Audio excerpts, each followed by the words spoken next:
Difficile de faire un choix, mais la majorité d'entre vous a voté sur notre page Facebook pour la belle affiche de Liga. C'est donc l'Atlético face au Real que tu vas décortiquer, Sylvain. Alors, au match aller, les deux équipes se sont neutralisées au Bernabéu. Alors, d'un côté, on a un Real qui est en pleine bourre, revenu à la 3e place, et de l'autre, l'Atlético qui est juste devant avec 3 points d'avance, même s'ils ont plombé alors pas mal de tickets la semaine dernière, puisqu'ils ont perdu contre le Betis. Donc, ça a mis fin à une série de 19 matchs sans revers, toutes compétitions confondues.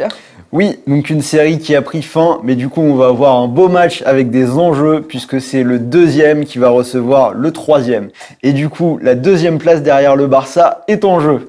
Donc certes, l'Atlético a perdu, mais c'est une équipe qui est toujours invaincue à domicile cette saison.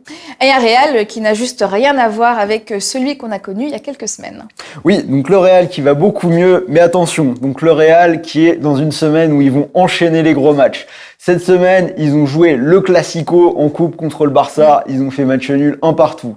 Donc ils ont ce week-end, ce derby contre l'Atlético, très important, avec une 2e place en jeu.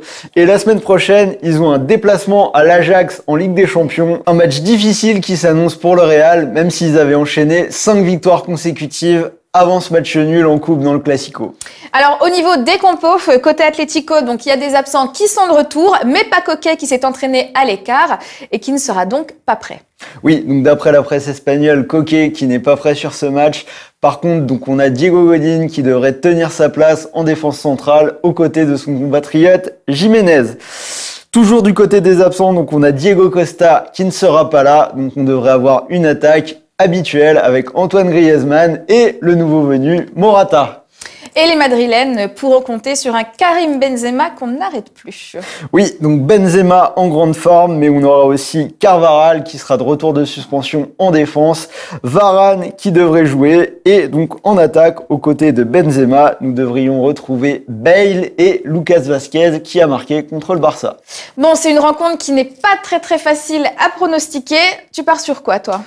Alors, donc moi, a priori, je pense que ça va être un match tendu avec de l'enjeu, un peu comme souvent entre ces deux équipes. Donc, je vois un match avec peu de buts. Donc, il y a 6 des 7 derniers matchs entre les deux équipes qui se sont soldés par moins de 2,5 buts.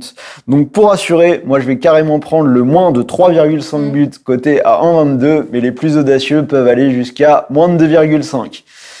Deuxième pari, donc les 4 derniers matchs en Liga entre les deux équipes ont vu des nuls 0-0 ou un partout. Donc je vais prendre une double chance pour assurer le coup. Moi, la double chance, je vais la mettre du côté de l'Atlético qui est vraiment solide à la maison. Donc victoire de l'Atlético ou nul, et c'est coté à 1,33.